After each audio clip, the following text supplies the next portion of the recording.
예배 이 자리에 오신 태연의 성도님들을 주님의 이름으로 환영하고 축복합니다.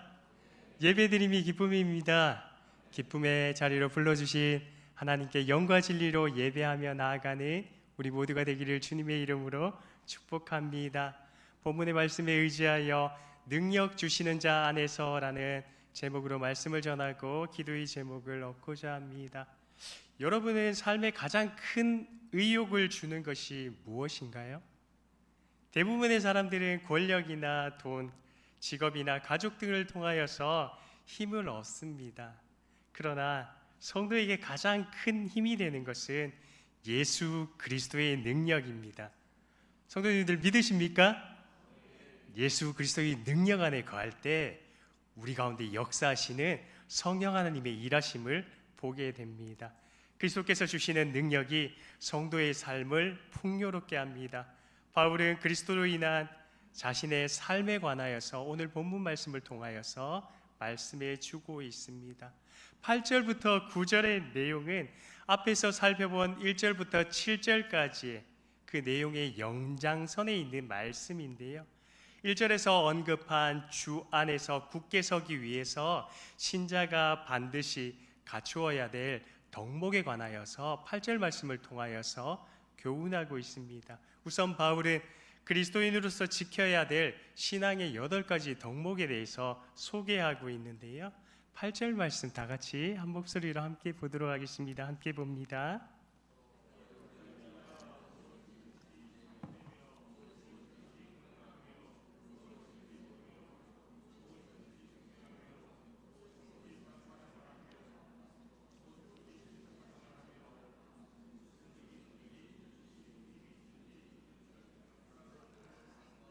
아멘. 이 당부의 말은 모두 긍정적인 내용으로 가득 차 있습니다.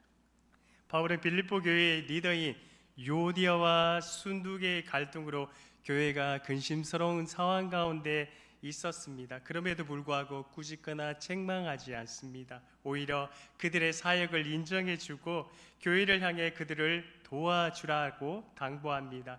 그러면서 성도들에게 주 안에서 항상 기뻐하라, 관용을 모든 사람에게 알게 하라, 그리고 아무것도 염려하지 말고 오직 기도와 간구로 하나님께 감사함을 아뢰라. 그리하면 모든 지각에 뛰어나신 하나님의 평강이 너희의 생각과 마음을 지킨다라고 권면의 내용으로 말씀하고 있는데요. 바울은 8절 말씀을 통하여서 신자들이 가져야 될 신앙적인 덕목에 대해서 소개하고 있습니다. 8절 하반절 말씀 보시면 덕이라고 소개하고 있는데, 덕은 도덕적인 선을 뜻합니다. 기림이라는 이 단어는 칭찬이나 칭찬거리를 의미하는데요. 바울은 성도들에게 덕을 끼치는 착하고 도덕적인 일과 사람과 하나님 사이에, 하나님과 사람과의 관계 가운데서 칭찬받을, 그러한 칭찬받을 만한 모습으로 생활할 것에 대해서 말씀하고 있습니다. 8절에서 다 언급하고 있는 내용들을 보면 하나님의 속성과 관련이 있습니다. 예수 그리스도의 성품에 관하여서 소개하고 있는데요. 참되다, 경건하다, 옳다, 정결하다, 사랑받을 만하다, 칭찬받을 만하다라고 말씀하고 있습니다. 우리가 주목해서 볼 단어가 있습니다. 그 단어는 참되며 앞에 있고 경건하며 앞에 기록된 무엇이든지, 어떠한 상황 가운데서든지 참되며 옳은 길을 걸어가야 되며 경건하라라고 권면의 말씀을 하고 있습니다. 그리스도 공동체의 기준은 바로 하나님의 말씀임을 소개하고 있습니다. 첫 번째로 참되다라고 말하고 있는데요. 생각과 말과 행위가 진실하다라는 그러한 의미입니다. 두 번째로는 경건하다라고 말하고 있는데요. 하나님과의 온전한 연합을 통하여서 예수 그리스도의 성품과 인격이 드러나는 것을 말하는 것입니다. 그리고 세 번째로는 옳다라고 말하고 있는데요. 이 또한 하나님과 사람과의 관계 가운데서 의롭다라는 의미입니다. 하나님의 말씀에 비추어서 옳아야 하며 하나님의 의의 기준에 부합되는 그러한 모습을 옳다라는 기준으로 말하고 있습니다. 네 번째로는 정결하며라고 말하고 있는데요, 동기와 행위가 순수하다라는 그러한 의미입니다. 윤리적으로 순결할 뿐만 아니라 삶의 모든 영역에서 마음의 동기와 행위가 순수해야 될 것에 대해서 말씀하고 있습니다. 다섯 번째로는 사랑받을 만하며라고 말씀하고 있는데요, 하나님과 사람에게 긍휼을 입을 만하다라는 이러한 의미로 교훈하고 있습니다. 여섯 번째로는 칭찬받을 만하다라고 소개하고 있는데요, 인격과 행위가 고상하여서 남이 칭송할 만큼 그러한 성품에 대해서 말씀하고 있습니다. 사랑하는 대연의 성도 여러분, 그리스도인은 무슨 일에든지 진실해야 합니다. 그리스도인의 삶은 일체의 거짓과 위선을 배격해야 합니다. 왜냐하면 하나님은 진리의 하나님이시고 성령 하나님은 진리의 영이시기 때문입니다. 하나님의 형상을 닮아가는 그리스도인은 늘 진리를 지향해야 합니다. 그것이 바로 하나님의 자녀된 올바른 본분이기 때문입니다. 예를 들어서 어떤 면에서는 참되지만 어떤 면에서는 거짓될 수 없다라는 뜻입니다. 우리는 완벽할 수는 없습니다. 하지만 하나님의 말씀의 바른 기준을 따르기 위해서 노력할 수는 있습니다. 그래서 사도 바울은 빌립보 교회 성도들을 향하여서 누구에든지 도덕적인 선을 행하거나 칭찬받을 만한 그런 거리가 있으면 눈에 보이는 기준이 중요한 것이 아니라 하나님의 기준으로 생각하고 하나님의 기준대로 살라라고 권면하면서 이 말씀을 전하고 있습니다. 그래서 바울은 성도들에게 제시한 덕목들을 다 열거한 후에 끝으로 생각하라, 기억하라 라고 당부하고 있습니다. 모든 행위가 생각에서부터 마음으로부터 시작되기 때문입니다. 한편 바울은 빌립보 교회의 성도들에게 정상적인 그리스도의 삶에 대해서, 덕목에 대해서 소개한 이후에 자신을 본받고 자신이 가르친 대로, 배운 대로 행하라라고 9절 말씀을 통해서 다시 한번 권면하고 있습니다. 9절 말씀도 다 같이 한 목소리로 함께 보도록 하겠습니다. 함께 보겠습니다.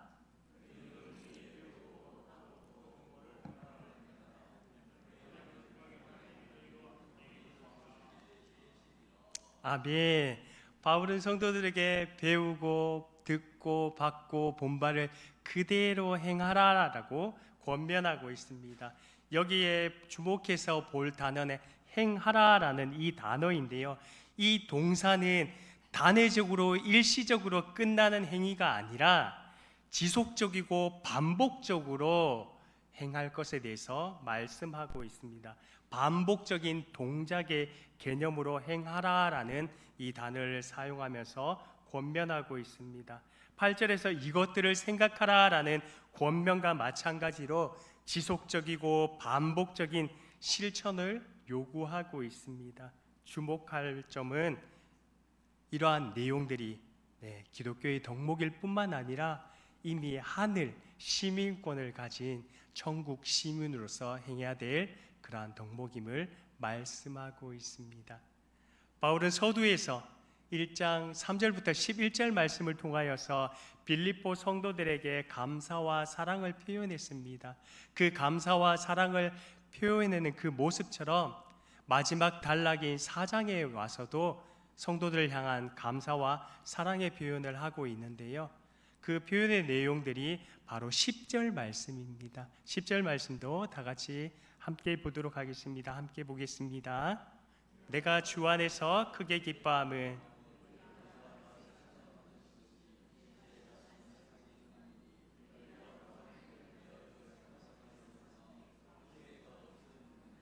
아멘. 빌립보 교인들은 바울의 신실한 동력자였습니다. 그들은 바울의 선교를 위해서 기도했을 뿐만 아니라 물질적인 후원도 아낌없이 했는데요, 성도들의 후원과 헌신의 고마움을 전하는 것은 바울이 빌립보서를 기록한 중요한 기록 목적이기도 합니다. 바울은 빌립보 성도들이 과거에 헌금하고 후원했던 것을 크게 기뻐합니다. 이 기쁨은 세속적인 기쁨이 아닙니다. 주님이 주시는 기쁨으로 주 안에서 형제로 만나서 서로 사역을 동력하며 서로 사랑과 우애를 나누는 모습으로 보내는 선교사로, 나가는 선교사로 그렇게 함께 동력했던 그 사랑의 마음을 담아 다시금 기뻐하는 사도 바울의 모습을 보게 됩니다. 한동안 중단되었던 빌립보 성도들의 후원과 돌봄이 에바브로디도를 통하여서 다시 바울을 방문함으로써 그 후원과 선교에 대한 기도의 내용들이 다시금 전달되는 것을 우리는 보게 됩니다. 바울은 빌립보 성도들이 보내준 그 후원을 받고 크게 기뻐하고 편지를 기록하고 있는 지금 현재도 그 기쁨이 지속되고 있음을 표현하고 있습니다. 바울은 10절 말씀을 통하여서 내가 주 안에서 크게 기뻐하는 그러한 선언으로 그 기쁨을 표시하고 있는데요, 빌립보서의 중요한 주제이기도 합니다. 우리는 빌립보서를 기쁨의 서신이라고도 하는 이유가 바로 여기에 있습니다. 자신이 기뻐하는 이유는 빌립보 교회 성도들을 향한 생각이 다시 싹이 났기 때문이다라고 10절 말씀을 통하여서 전해주고 있습니다. 다시 싹이 났다라는 이 말은 되살아났다라는 그러한 의미입니다. 자신이 가진 기쁨의 원천이 빌립보 교회의 일시적인 애정이 아니라 사려 깊은 그러한 사랑과 헌신으로 인하여서 주 안에서 기쁨을 그렇게 표현하고 있습니다. 마치 나무가 새로운 싹을 움트는 그러한 모습처럼 바울을 위한 생각과 그러한 애정을 다시 움티우는 꽃이 피게 하고 이러한 사랑을 누리며 나눌 수 있는 사랑의 공동체임을 다시 한번 사도 바울은 표현하고 있습니다. 사랑하는 대원의 성도 여러분, 바울은 인간으로서 물질적인 필요에 대한 괴로움을 많이 경험했습니다. 사역을 통하여서 고난도 경험했고요, 예기치도 못한 여러 가지 일들 가운데, 어려움 가운데, 혼란 가운데 살기도 했습니다. 그렇지만 그는 고난으로 인하여서 예수 그리스도께 받은 그 신앙을 버리지 않았다라는 사실입니다. 그리스도인의 삶의 장소는 넓은 평원이 아니라 수많은 골짜기와 언덕을 가진 땅입니다. 우리도 때로는 깊은 골짜기를 지나고 언덕을 넘고 또 언덕과 마주쳐서 그 언덕을 넘을 때 그리스도를 깊이 경험하고 체험할 수 있습니다.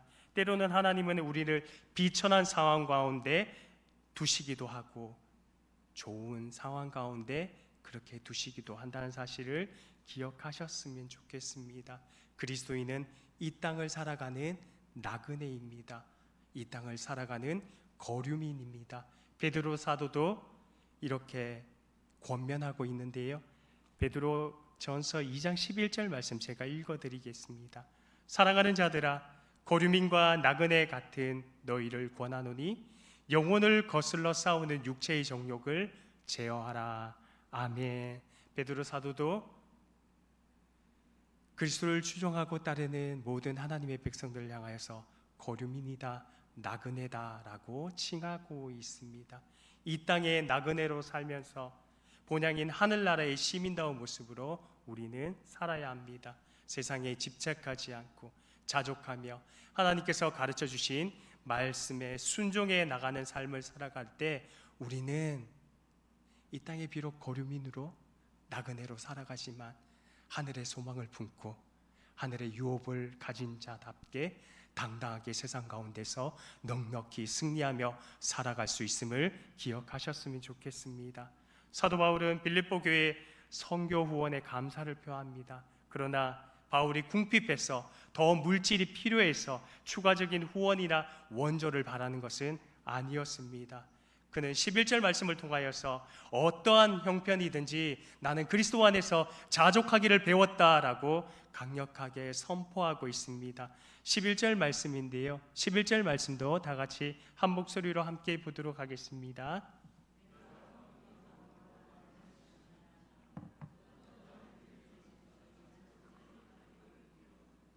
아멘. 11절 말씀해 보시면 궁핍이라는 단어가 나옵니다. 우리가 잘 알듯이 가난함, 모질함, 필요한 상태를 의미하는 말입니다. 바울은 물질의 문제와 관련해서 자신이 아주 초연한 태도로 사는 사람임을 분명하게 말하고 있습니다. 그는 자신이 어떠한 형편에 처했든지 자족하는 것을 배웠다라고 고백하고 있습니다. 11절 말씀해 보시면 자족이라는 단어도 등장하는데요.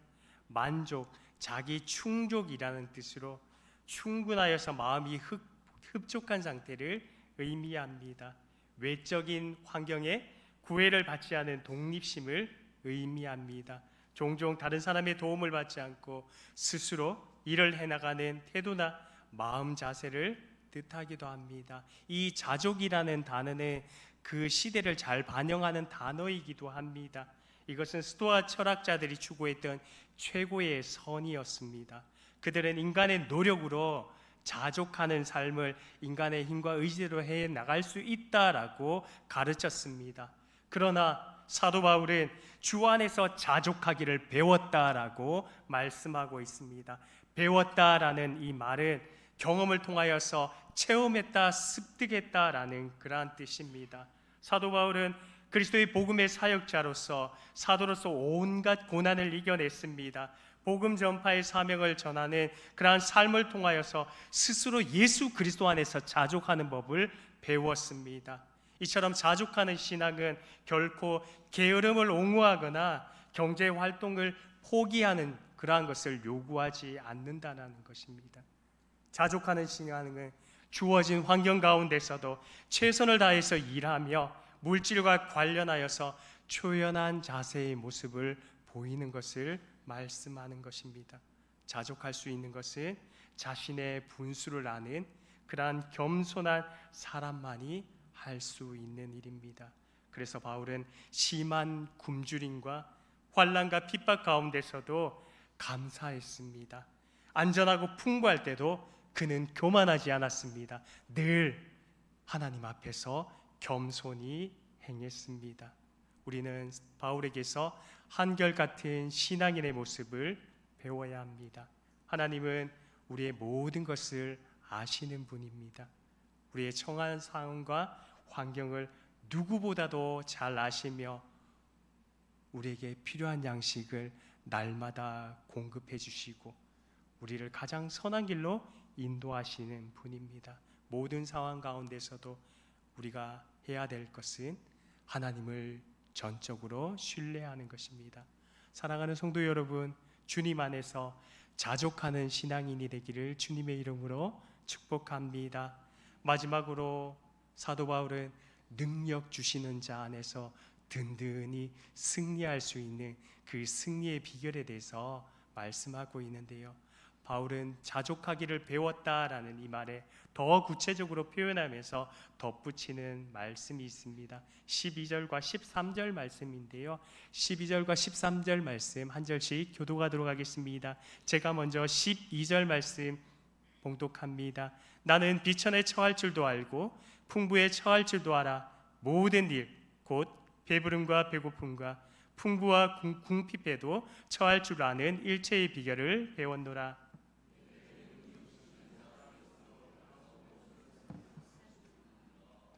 아멘. 바울은 풍부함에서부터 궁핍함에 이르기까지 어떠한 형편과 처지 가운데서도 독립적으로 일하는 자족하는 법을 배웠습니다.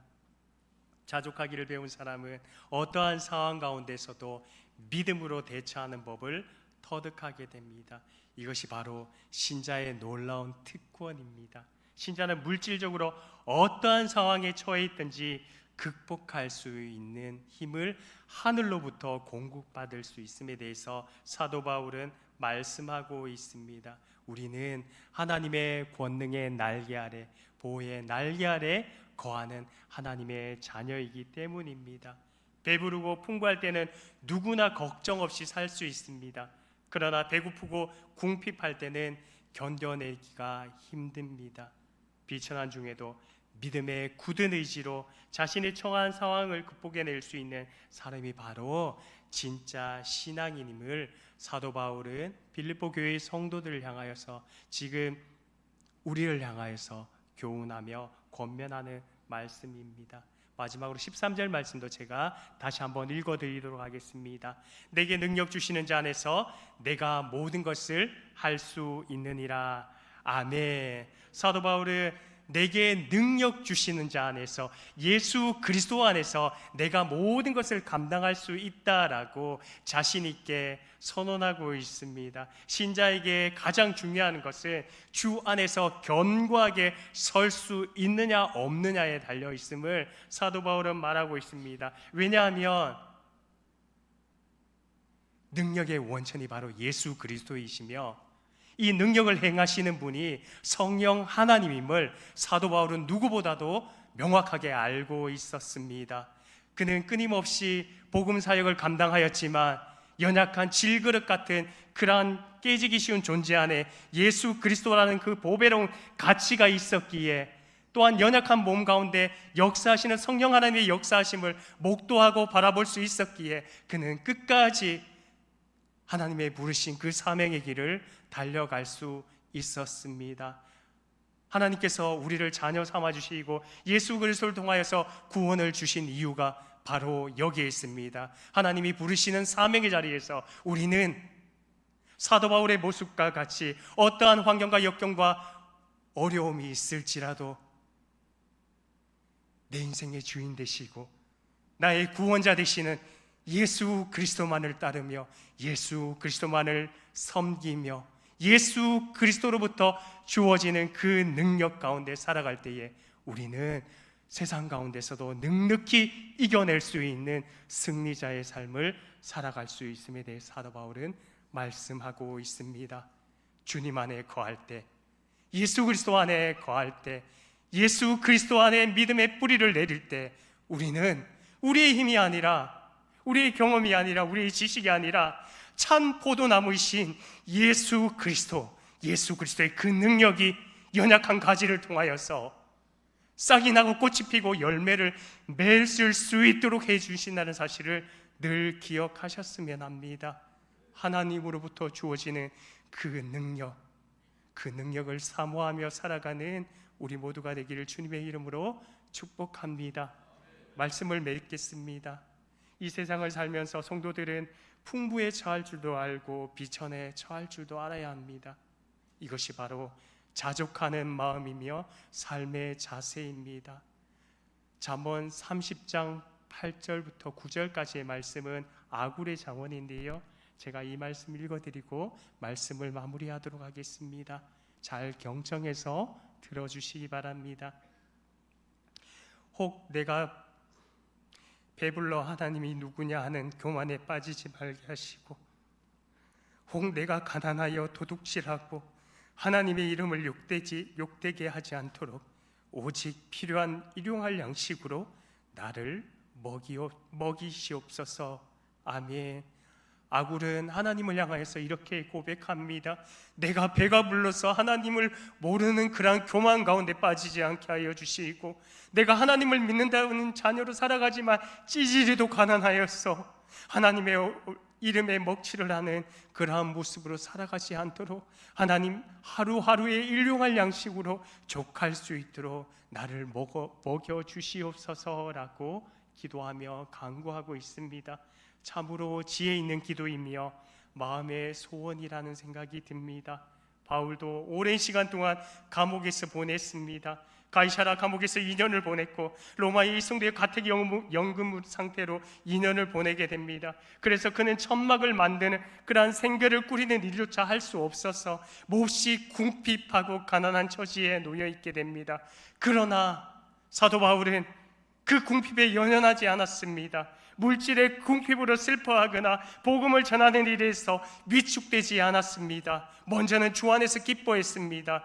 주 안에서 이미 하늘의 소망을 가진 자로 살았기에 그는 현실의 문제와 상황을 바라보면서 비통하거나 애통하지 않았습니다. 사랑하는 대연의 성도 여러분, 우리 또한 예수 그리스도를 하고 그분을 섬기도록 부름을 받은 자리입니다. 풍부에 처했든지 가난에 처했든지 그러한 상황 가운데 우리의 신앙이 흔들리는 것이 아니라 우리의 영원한 반석이 되시고 나의 산성, 나의 요새가 되시는 예수 그리스도로 말미암아 다시 한번 삶의 자리에서 회복되며 하늘의 소망을 바라보며 살아가는 우리 모두가 되기를 주님의 이름으로 축복합니다.